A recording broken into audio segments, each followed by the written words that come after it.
Saya hari ini ngasih judul keistimewaan orang Kristen. Tapi bukan pakai tanda seru, tapi pakai tanda tanya. Supaya kita bisa membedakan apa yang sebenarnya menjadi keistimewaan orang Kristen dan mana yang angan-angan saja. Karena kita percaya bahwa dalam Roma 12 ayat 1 dan 2, yang penting adalah Tuhan ketika manusia jatuh dalam dosa, betul ya? Yang jatuh itu sebenarnya apanya Bapak Ibu? Pola pikirnya. Karena itu Tuhan Yesus datang ingin mengubah, merestorasi pola pikir. Tuhan Yesus tidak peduli dengan fisikmu seperti apa, kondisi ekonomimu kayak gimana, Tuhan Yesus tidak peduli. Tetapi pola pikir yang tepat, yang presisi, sehingga kita ada kemauan untuk melakukan kehendak Bapa, itulah yang dipentingkan oleh Tuhan Yesus. Yang setuju dengan saya katakan amin. Amin. Pola pikir ya yang kita rubah ya. Kalau kondisi fisik masing-masing itu dulu di luar, itu adalah PR kita masing-masing. Baik. Boleh ditampilkan slide-nya? Oke. Layar yang di depan boleh diganti juga, disamakan. Oke. Saya membagi ke dalam 6 segmen. Dan saya yakin maksimum 50 menit akan saya selesaikan. Saya tidak mau panjang-panjang. Karena Bapak Ibu di sini juga ndredeg kok.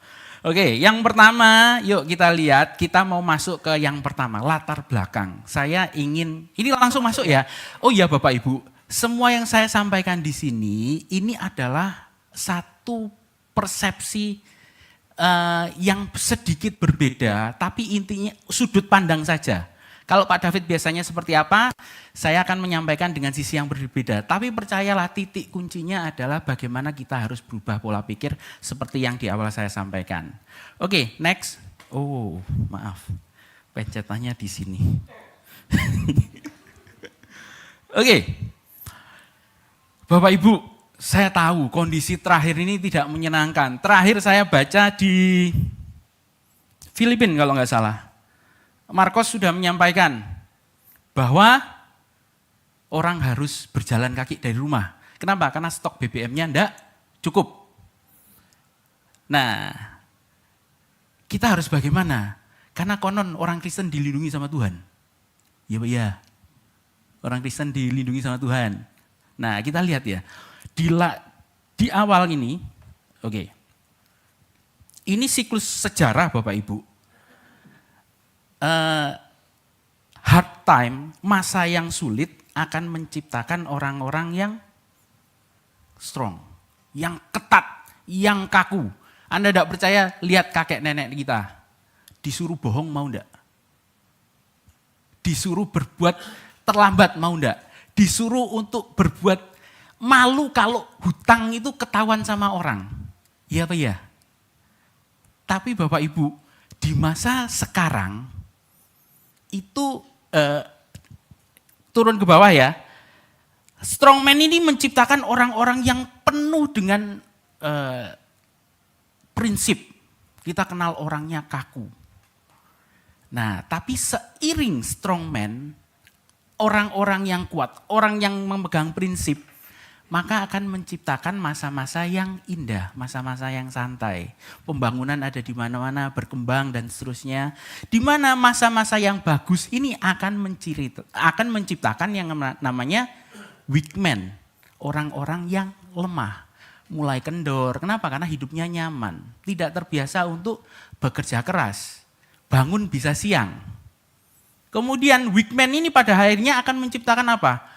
Kondisi yang tidak layak untuk sebenarnya ditinggalin. Kenapa? Di situ ada korupsi di mana-mana sehingga weak man create hard time. Tetapi balik Bapak Ibu, siklusnya adalah hard time ini akan masuk ke dalam menciptakan orang-orang yang kuat. Demikian seterusnya. Oke.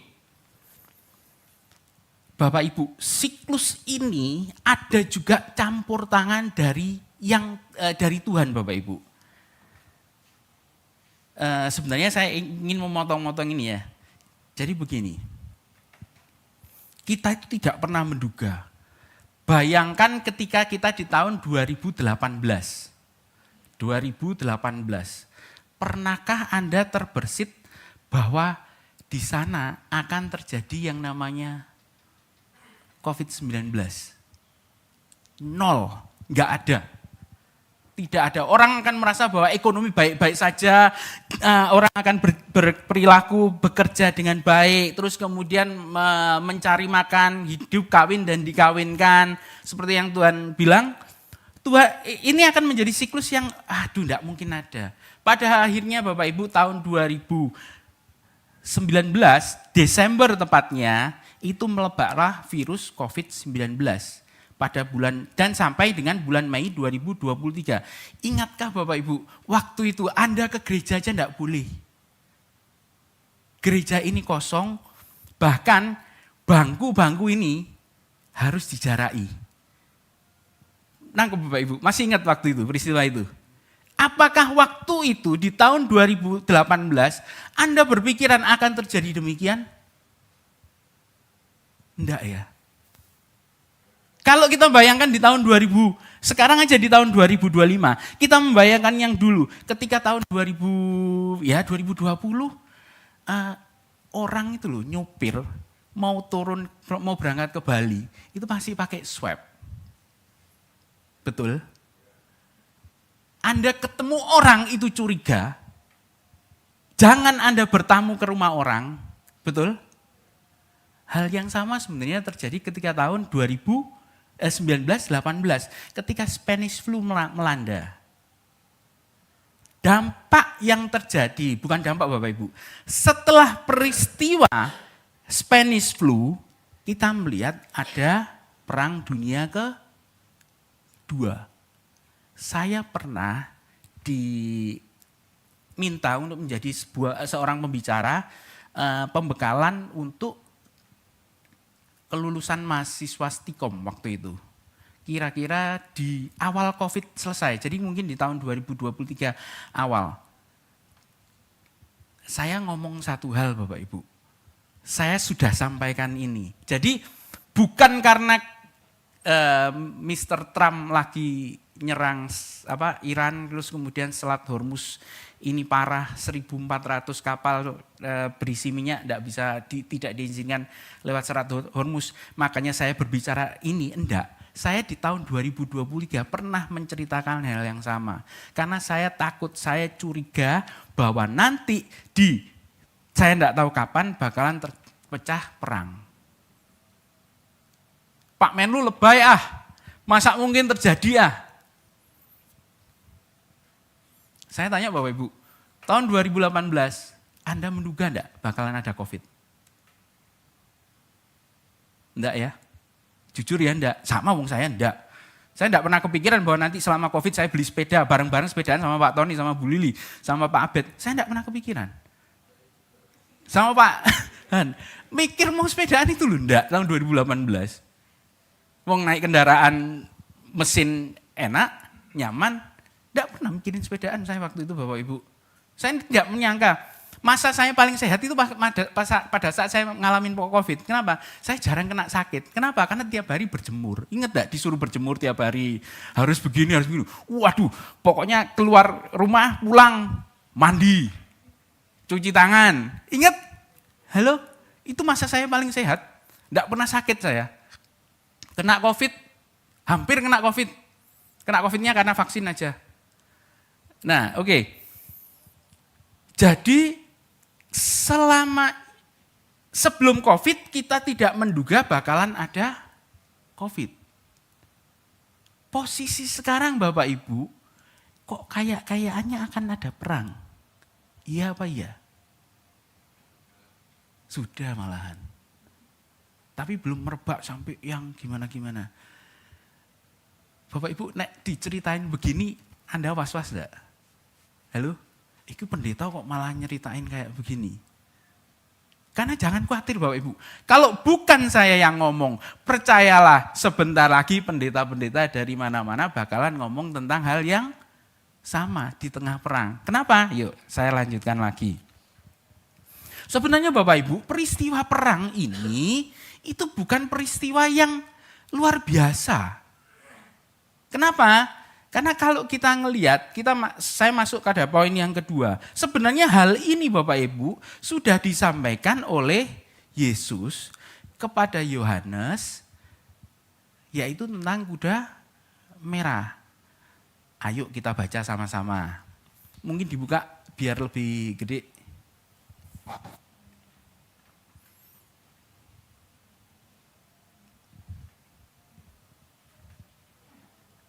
Oke, saya bacakan ya.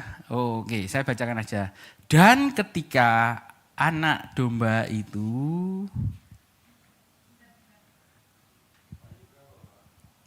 Wahyu 6 ayat 3 dan 4. Dan ketika anak domba itu membuka materai yang kedua, aku mendengar makhluk yang kedua berkata, mari. Saya pakai bahasa yang agak sederhana ya. Boleh ditampilkan langsung 2. Oke. Dan ketika anak domba itu membuka materai yang kedua, aku mendengar makhluk yang kedua berkata, mari. Dan terlepaslah dan majulah seekor kuda lain, seekor kuda merah padam, dan orang yang menungganginya dikaruniakan kuasa untuk mengambil damai sejahtera dari atas bumi. Sehingga mereka saling membunuh dan kepadanya dikaruniakan sebilah pedang yang besar. Oke, Bapak Ibu, kok tiba-tiba saya langsung melompat ke sini? Maaf sekali, Bapak Ibu, Anda mesti ngelihat yang selama ini sudah diajarkan Pak David setiap hari Kamis, itu ada satu sesi tentang akhir zaman. Ini adalah kuda itu berbicara tentang kuasa yang sekarang sedang berada di dalam zaman ini yang sudah terlepas, yang tidak kembali lagi. Maksudnya kuasa ini, zaman, kuda itu lebih cocok diterjemahkan zaman. Zaman ini akan terus bergulir Bapak Ibu. Di situ ada kuda putih. Saya berbicara khusus tentang kuda merah. Zaman perang, setiap saat ada. Anda sebutkan berapa banyak yang terjadi sesudah wahyu terhadap Yohanes ini sampai sekarang. Ada berapa perang? Banyak sekali. Perang dunia pertama, perang dunia kedua. Sebelumnya tentang zaman terhadap zaman yang lain itu terjadi Bapak Ibu. Oke? Jadi Tuhan Yesus itu ngomong melalui Yohanes bahwa perang ini akan selalu ada. Dan kadang perang, kadang enggak perang. Kadang perang, kadang enggak perang. Kadang damai. Selain perang apalagi berbicara nanti tentang resesi. Itu ya, kuda yang lain. Oke, kalau begitu kembali ke slide-nya. Kalau begitu Bapak Ibu, apa yang harus dilakukan? Apa yang harus kita lakukan? Kalau ada perang, kita sebagai orang Kristen harus apa? Saya bawa ke contoh yang akan kita tiru. Di mana di dalam perang kita analogikan dalam badai. Di mana contoh 3 yang akan dibawa, yang akan diceritakan, bertahan dalam badai, itu ada 3 tokoh. Yang pertama, Yunus. Yang kedua, Yesus. Yang ketiga, Paulus. Ini adalah tokoh-tokoh Alkitab yang mengalami badai dalam hidupnya. Iya Pak, ya. Fisik, saya berbicara tentang fisiknya dulu. Saya tidak berbicara tentang badai, gejolak secara rohani. Enggak, saya berbicara secara fisik. 3 orang ini mengalami badai. Betul Bapak Ibu? Nah, sama pendeta pada umumnya kita akan dibawa begini. Jadi Bapak Ibu, kenapa kok 3 tokoh ini harus berhadapan badai dan dia lolos terhadap badai? Betul? Mengatasi badai. Yunus bagaimana ceritanya? Apa persamaannya? Yang pertama, Yunus ini memiliki rencana Tuhan, yaitu menyelamatkan orang-orang di Niniwe. Ya Pak ya? Betul ya Bapak Ibu ya? Nah, sedikit kita baca. Mari kita baca di Yunus, yang Yunus 1, ayat 1 dan 2.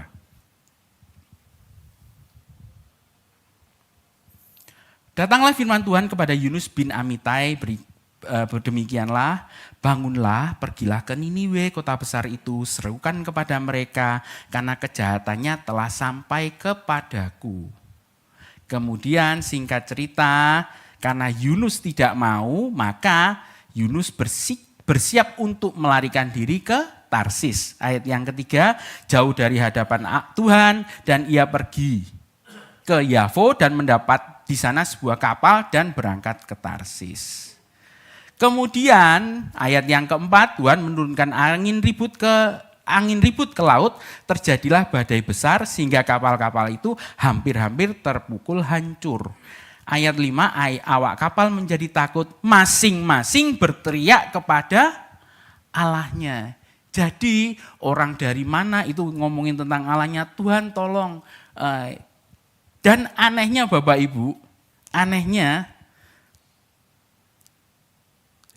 di situ kita baca, tetapi Yunus turun ke dalam ruang kapal yang paling bawah dan berbaring di situ, lalu tertidur dengan nyenyak.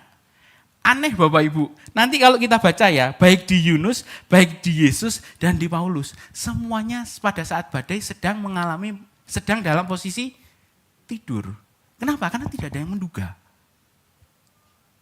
Perang tidak ada yang menduga, COVID tidak ada yang menduga. Tapi itu terjadi dan itu terus bergulir. Nah, lihat ya Bapak Ibu ya, pola pikir orang zaman dulu. Kalau ada masalah yang dilakukan bagaimana? Wis bingung, akhirnya yang dilakukan terhadap Yunus bagaimana? Dibuang undi. Akhirnya ketahuan Yunuslah yang kena undi. Ending ceritanya adalah Yunus ngomong, kalau aku ini orang Ibrani, aku takut kepada Tuhan. Di ayat yang 9, di situ Tuhannya besar semua alias Yahweh. Terus kemudian di ayat 10, orang-orang itu menjadi takut lalu berkata, apa yang telah kamu perbuat? Dia cerita kalau dia keluar karena dia tidak melakukan perintah Tuhannya. Bapak Ibu, apa keistimewaannya sehingga Yunus pada akhirnya selamat dari badai? Karena tugasnya untuk menobatkan orang Niniwe belum selesai. Yang pertama contohnya. Yang kedua, kita kembali ke, ada 3 tokoh ya. Yang pertama Yunus, yang kedua adalah Yesus. Bapak Ibu, di ketiga Injil, Matius 8, Markus 4, dan Lukas 8, semuanya menyatakan hal yang sama.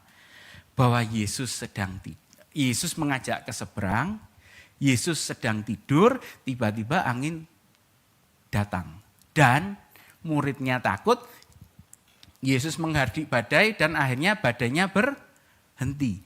Kenapa kok Yesus bisa mengalahkan badai? Semata-mata karena dia ingin, Yesus memiliki kuasa dan ini adalah tanda bahwa mujizat yang kulakukan ini asalnya dari Bapa yang mengutus aku. Jadi ada rencana besar di situ. Halo? Rencana besarnya apa? Supaya tahu bahwa ini utusan dari Allah Bapa. Kalau Yunus, utusan dari Allah Bapa untuk menobatkan orang Niniwe. Yang terakhir terkait Paulus. Di Paulus kita baca di kisahnya di Kisah Para Rasul ayat 27. Di mana waktu itu Paulus ditangkap untuk dibawa ke Roma. Oke, ceritanya dibawa ke Roma dan di situ dia dibawa sebagai tawanan. Kemudian kenapa Paulus harus berangkat ke Roma Bapak Ibu? Kita baca, waktu itu Paulus bersama dengan 276 orang yang selamat. Jadi bukan kapal yang kecil Bapak Ibu, itu kapal yang besar. Baik, kenapa kok Paulus harus berangkat? Motivasinya apa? Kita cek di Kisah 23 ayat yang ke-11.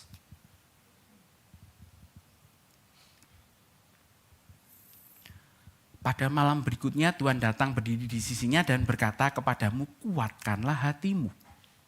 Sebab sebagaimana engkau dengan berani telah bersaksi tentang aku di Yerusalem, demikian jugalah hendaknya engkau pergi bersaksi di Roma. Ada tugas enggak Bapak Ibu? Halo? Ada tugas. Dengan demikian kita tahu bahwa orang yang selamat dari badai, kembali ke slide saya, kalau menggenapkan rencana Bapa. Titik sampai di sini.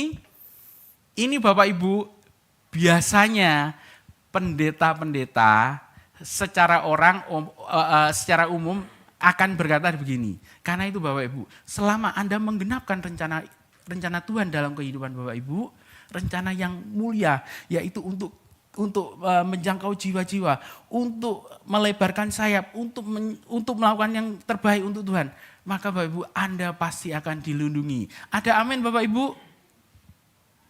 Amin, begitu? Begitu. Kayaknya ya, dalam pergumulan saya Bapak Ibu, kalau kita berbicara tentang hal kayak begitu, apakah kita yang orang biasa ini tidak mendapat jatah? Apakah harus punya rencana yang besar? Apakah yang harus menyelamatkan penduduk seluruh daerah Niniwe itu kota besar Bapak Ibu. Kalau kita ngomong itu sama halnya kalau saya tiba-tiba diutus pergi ke New York supaya mereka bertobat. Apakah saya harus menjadi seperti Yesus yang dengan kesungguhan hidupnya menjadi juru damai antara Allah Bapa dengan kita, dengan manusia pada umumnya, menjadi juru damai, membuktikan kasihnya untuk menyelamatkan seluruh dunia, baru akan menjadi orang yang istimewa? Apakah harus melakukan tindakan seperti Paulus yang di dalam disesah, mengalami sesuatu yang tidak enak, untuk terus bersaksi kepada kaisar di Roma? Lalu bagaimana dengan kita? Kita ini orang-orang kecil Bapak Ibu, kita hidup di Banyuwangi. Apa istimewanya kita? Nangkep Bapak Ibu? Kita itu apa sih dibandingkan karyanya Yunus, dibandingkan karyanya Yesus, dan karyanya Paulus? Karena nanti Bapak Ibu, kita akan dibawa dalam suasana keistimewaan orang Kristen adalah yang pertama, selamat dalam badai. Yang kedua Bapak Ibu, Anda akan dibawa bahwa kita orang Kristen itu orang yang anti racun. Ada ayatnya Bapak Ibu, ayat ini akan dibawa. Kalau Anda percaya, lihat Markus 16 ayat 18. Mereka akan memegang ular dan sekalipun mereka minum racun maut, mereka tidak akan mendapat celaka. Mereka akan meletakkan tangannya atas orang sakit dan orang itu akan sembuh. Yang percaya katakan amin. Ya kan kita tidak bisa melakukan ini. Anda mau di satu sisi kan bayangin ada orang yang kata firman Tuhanmu, kamu kan orang Kristen nih. Kalau kamu dikasih racun, kamu bakalan selamat. Anda mau melakukan ini Bapak Ibu. Nanti keluar ayatnya yang lain, jangan mencobai Tuhan. Jadi apa keistimewaan orang Kristen itu? Belum lagi Anda akan diomongin seperti ini. Anda ini kan biji mata Allah. Ya, Anda ini biji mata Allah di mana Tuhan akan melindungi. Lihat bagaimana di Mazmur 17 ayat 8. Anda akan dilindungi. Dan sebagai keturunan Israel rohani, Anda akan menerima pemeliharaan Tuhan sebagaimana yang dilakukan dituliskan dalam Ulangan 32 ayat 10. Dan perjanjian baru ngomong enggak? Ngomong Bapak Ibu, tetapi kamulah bangsa yang terpilih, imamat yang rajani. Karena Tuhan kita kaya, maka akan mencukupi segala keperluanmu. Kenapa? Karena kamu adalah imamat yang rajani, bangsa yang kudus, umat kepunyaan Allah sendiri. Karena itu Bapak Ibu, bagi Anda yang saat ini belum mengalami terobosan atau breakthrough, maju ke depan, altar call, didoakan Anda akan memperoleh apa? Jalan keluar. Anda akan lolos dari krisis, Anda akan mengalami resepsi, bukan resepsi. Ada amin Bapak Ibu? Kalau Anda melakukan kayak begini, lihat baik-baik, stop. Bagaimana dengan murid-murid Yesus? Kenapa hal ini tidak pernah tampak? Kita ini orang istimewa Bapak Ibu, betul? Tapi seberapa Anda yang mau untuk menjadi seperti murid Yesus? Supaya jelas gambar yang ini aja. Oke. Bapak Ibu, dari ke-12 Rasul, yang pertama, Petrus matinya di balik. Pak David pernah cerita. Andreas disalib dalam posisi X. Ini saya jamin matinya lebih lama.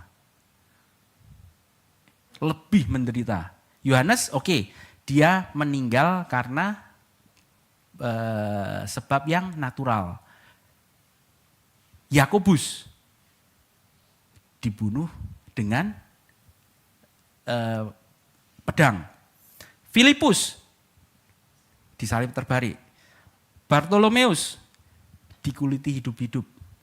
Thomas yang katanya bukan orang percaya, ditombak. Matius dibunuh oleh Hirtakus.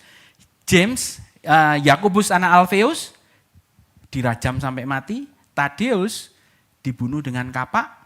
Simon orang Selot dibunuh dengan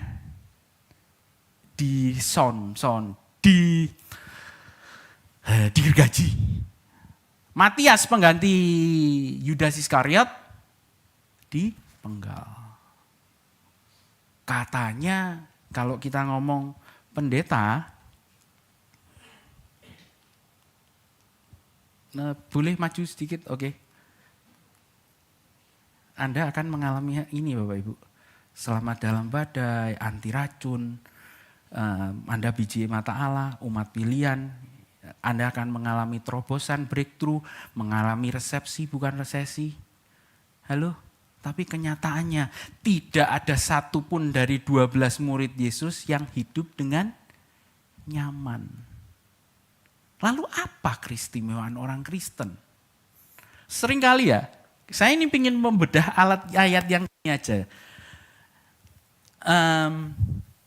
Jangan dimatiin. Tetapi kamulah bangsa yang terpilih, imamat yang rajani, bangsa yang kudus, kepunyaan Allah yang sendiri. Oke Bapak Ibu, siapakah yang melakukan ini? Identitas ini siapakah yang memberikan? Allah Bapa, Tuhan, Yesuslah yang memberikan identitas ini. Bapak Ibu, yang di atasnya sedikit, setiap barang itu pasti punya nama dan punya fungsi, punya identitas dan punya tanggung jawab. Saya kasih yang simpel. Tahu kayu bakar Bapak Ibu? Kayu bakar. Apa tanggung jawabnya kayu bakar itu? Kalau dibakar harus nyala. Kalau kayu bakar dibakar tidak menyala, artinya bukan kayu bakar atau kayu bakar yang lagi nyamar. Betul ya? Betul ya? Anda tahu, kulkas. Kulkas itu identitasnya namanya kulkas. Tanggung jawab, fungsi, dan implikasinya, kegunaannya itu apa Bapak Ibu? Dia harus bisa dingin. Betul? Kalau dia ngomongnya kulkas, tapi dia tidak dingin, maka jangan-jangan Anda lagi buka lemari. Betul ya? Oke, jadi Bapak Ibu, sebagai umat pilihan, seperti yang di 1 Petrus 2 ayat 9, tetapi kamulah bangsa yang dipilih, imat-imat yang rajani, bangsa yang kudus, umat kepunyaan Allah sendiri, itu identitasnya. Tapi yang penting adalah supaya kamu memberitakan perbuatan-perbuatan yang besar dari Dia yang telah memanggil kamu keluar dari kegelapan kepada terangnya yang ajaib. Maksudnya apa Bapak Ibu? Identitas itu masih bisa salah kalau Anda dan saya itu tidak sesuai dengan supayanya. Nangkep Bapak Ibu. Orang Kristen itu yang Tuhan Yesus mau kepada Anda dan saya itu orang Kristen yang kayak gimana? Yang kayak Yunus? Ya mungkin kalau itu panggilan Anda sebagai seorang. Tapi kalau tidak ada panggilan itu Bapak Ibu, Tuhan Yesus mintanya apa? Yuk kita bongkar sama-sama. Bapak Ibu, saya ingin menekankan, ini saya baca buku ya, sebuah seni untuk bersikap bodo amat. Ini ajarannya stoikisme, lebih kurang seperti itu. Bapak Ibu, saya mau tekankan bahwa kita itu orang biasa. Kenapa? Kalau Anda punya pikiran seperti yang saya jelaskan tadi, bahwa Anda punya pikiran harus punya breakthrough, harus akan diberkati. Tahun ini kondisi Anda seperti ini, maka akan menjadi berlipat-lipat. Kalau Anda cuma mengejar seperti itu Bapak Ibu, ada yang salah. Kenapa? Karena kita orang biasa. Kenapa? Yuk kita lihat.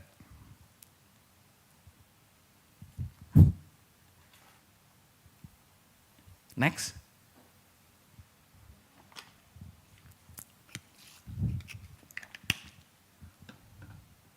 Oke. Oh, kebanyakan. Terus sebelum.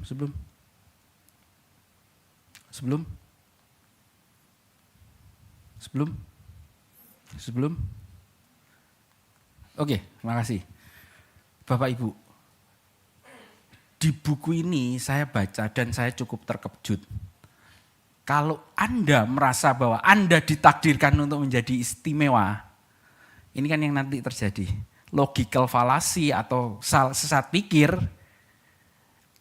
itu akan terjadi. Yang pertama apa? Kalau sakit, Anda sembuh karena mujizat. Anda baca ayatnya, ini sering dibicarakan sama Pak David, jadi saya tidak mengutarakan sesuatu yang baru. Kalau Anda sakit, Anda sembuh cukup dengan mujizat. Karena apa? Karena Anda baca ayatnya, dengan bilur-bilurnya kamu menjadi sembuh. Ya apa ya? Padahal Anda baca ayat di atasnya, itu berkaitan dengan penyakit jiwa. Nah, kalau seumpama Anda merasa istimewa, sehingga kalau sakit cukup berdoa, maka bisa sembuh karena mujizat, itu dokter buat apa? Tuhan juga punya caranya untuk lewat dokter. Bapak Ibu, konyol enggak kalau orang, maaf sekali kalau memang ini terjadi kepada Anda, enggak apa-apa. Tapi kalau tidak terjadi kepada Anda, berapa jiwa, berapa orang yang akan berpikir bahwa aku tidak dijawab oleh Tuhan. Lebih konyol lagi Bapak Ibu, orang yang merasa istimewa ini dikoreksi itu enggak mempan. Kenapa? Misalkan ini, kalau tertimpa masalah akan dianggap ujian, bukan hukuman.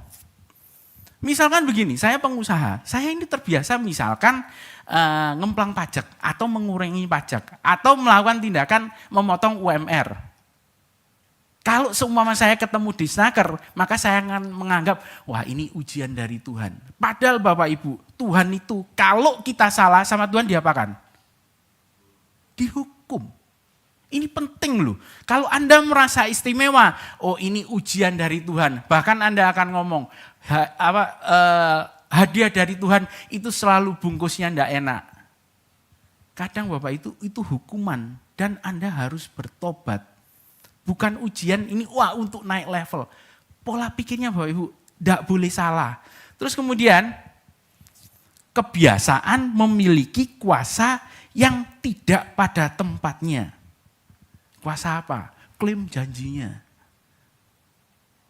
Karena saya melakukan pekerjaan Tuhan, karena saya istimewa di mata Tuhan, maka dalam nama Tuhan Yesus yang saya butuhkan iPhone 70 Pro Max itu akan saya peroleh. Termasuk Karena saya adalah orang Kristen yang percaya kepada Yesus, yang Tuhan taruh, saya bisa mengusir setan, sehingga mengusir setan adalah pekerjaan saya, sehingga ketika ada kejadian bahwa itu bukan dilakukan oleh setan, Anda maksa untuk nengking supaya roh ini keluar dari tubuh orang itu. Padahal Bapak Ibu, Anda tahu 9, nanti Pak David yang statistiknya lebih kurang berbicara begini. Sekian persen orang yang kerasukan setan adalah masalah terhadap kejiwaan psikologi. Termasuk kepingin diperhatikan. Anda tengking orang kayak begini, enggak bisa. Anda mau tahu bedanya orang yang kesurupan atau enggak? Gampang. Ya, orang yang kesurupan, ayo bubar, ayo tinggalin. Kalau dia tetap kesurupan, artinya memang kesurupan. Tapi kalau dia ternyata, kok ditinggal? Nah dia sadar, artinya dia enggak lagi kesurupan. Itu cuman lagi kepingin diperhatikan. Tinggal aja, ayo ngalih. Orang kesurupan aja ditinggal. Karena orang bayangin, orang kesurupan tapi sendirian, enak enggak? Setannya juga bingung, lo mau ngapain di sana? Oke, terus kemudian, karena Anda istimewa, saya jamin Anda tidak akan berhati-hati dalam hidup. Kenapa? Karena Anda istimewa, maka dalam nama Tuhan Yesus, saya akan selamat nyetir dari Banyuwangi ke Surabaya. Masuk tol 150 aman karena Tuhan Yesus ada di depan, malaikat penjaga ada di belakang, di kiri dan di kanan. Amin Bapak Ibu. Marte. Kenapa? Karena Anda merasa istimewa. Anda ini orang biasa. Anda orang biasa, saya orang biasa. Dampaknya jadi orang biasa, sabar. Kemudian, karena Anda istimewa, maka Anda akan mulai meremehkan orang lain.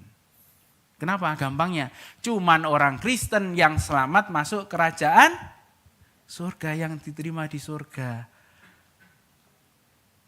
Ya, tahu ya anekdotnya yang sering disampaikan, ada orang agama, let's say agama A masuk, tanyain masuk pintu gerbang surga. Oke, kamu masuk surga. Kamu agamanya apa? Oh A. Oke, agama A itu masuk di pintu nomor 8. Tapi hati-hati kalau lewat pintu nomor 3 jangan teriak, jangan rame-rame ya. Masuk aja, pokoknya langsung aja. Orang B, orang yang kedua, oh agamamu apa? Agamaku saya B. Oke, kamu masuk ke pintu nomor 15. Nanti kalau lewat yang pintu nomor 2 jangan ngomong apa-apa ya. Oke. Sampai akhirnya semua rombongan ada yang iseng tanya, loh kenapa? Kok enggak boleh rame-rame waktu lewat yang nomor 2? Iya, karena yang nomor 2 itu isinya orang Kristen. Orang Kristen itu yang paling enggak terima kalau ada orang lain masuk ke dalam kerajaan surga. Bapak Ibu, kalau Anda orang baik, Anda tahu yang ngebom di Jogja, Muslim yang menjaga Natal, dia mengorbankan diri sampai dia mati. Bapak Ibu, kalau orang itu dengan mengorbankan dirinya demi orang lain, itu dia mengorbankan nyawa, tubuhnya dedel-duel kena ledakan bom, orang ini sampai tidak berada dalam tempat yang layak dalam kerajaannya. Bapak Ibu mohon maaf, kita harus bagaimana? Orang yang kayak gitu aja enggak layak kok. Bayangkan ya, saya kebetulan masuk BPJS, ada dokter yang saya masuk, nyonya saya tahu, saya enggak mau sebut nama. Bapak Ibu, saya ikut BPJS gratis. Saya tanya, dok saya enggak perlu bayar obat toh? Enggak perlu. Suatu saat dia cerita, dia keperucut ngomong kayak begini. Ya sebenarnya saya ini kalau obat yang saya kan minum ada tekanan darah tinggi. Ya statin sama dipin itu saya minum. Dia ngomong, saya ini di dokter itu ngomong kalau saya ini terima per pasien itu sekian ribu. Dan saya dilarang untuk ngambil bayaran dari pasien. Kenapa? Karena pasiennya sudah bayar ke BPJS. BPJS-nya, nah terus kemudian obatnya bagaimana? Saya yang keluar duit buat obatnya. Bener ya? cici saya datang dari Australia ke Indonesia berobat.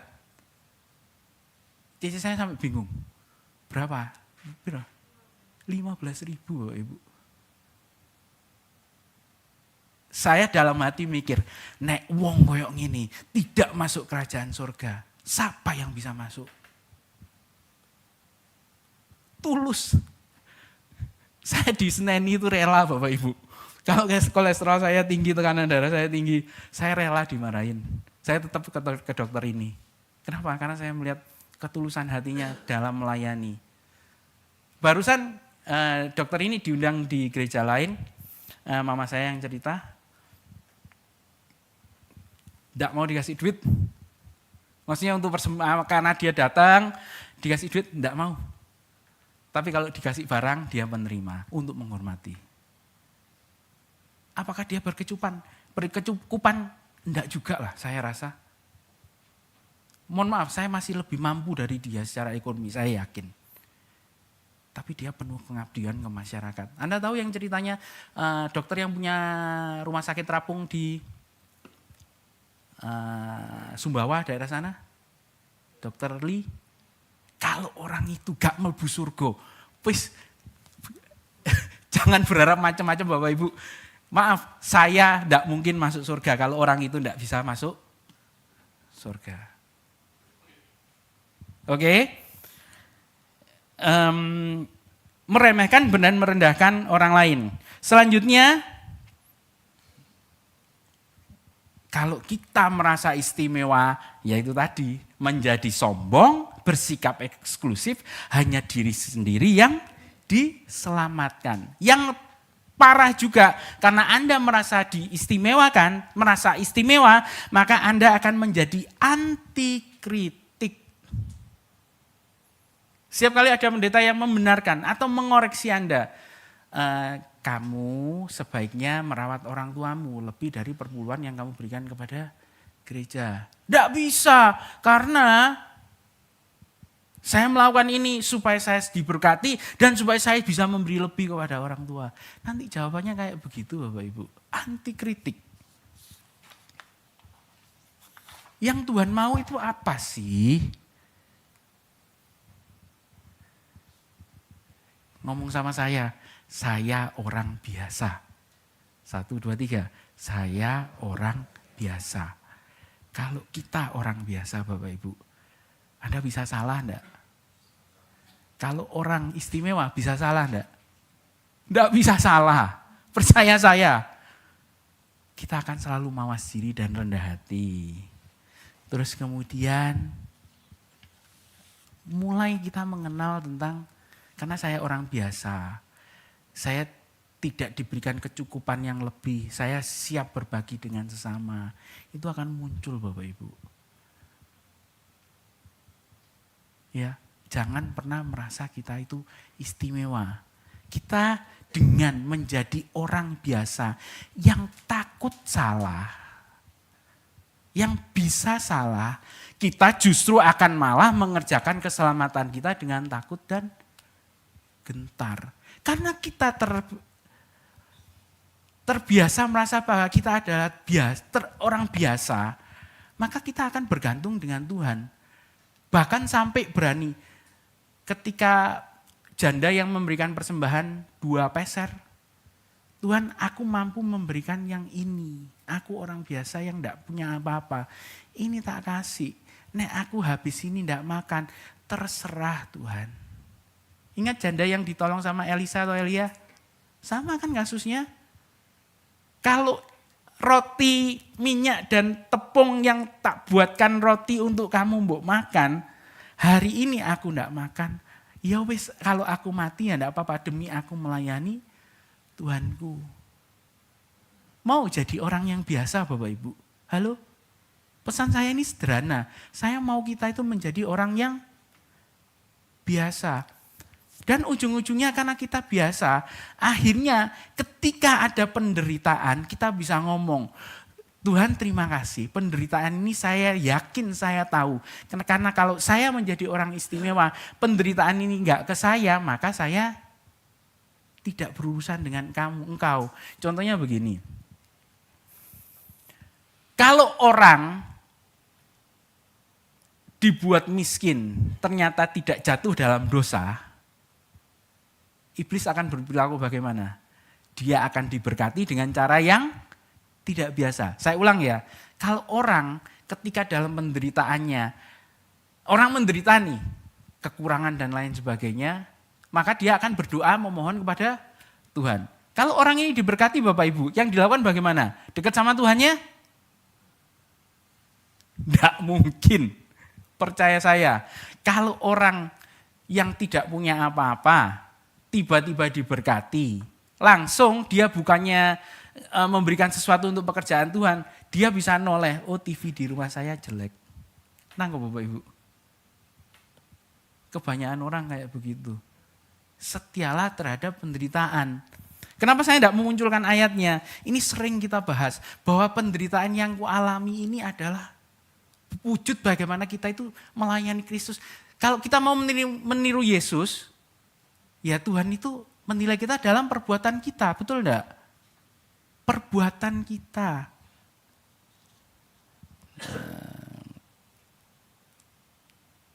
Oke, jangan lupa kalau kita terbiasa menjadi orang yang biasa, orang Kristen itu dipanggil Bapak Ibu untuk menampilkan buah roh, kasih, sukacita. Itu loh yang nanti keluar.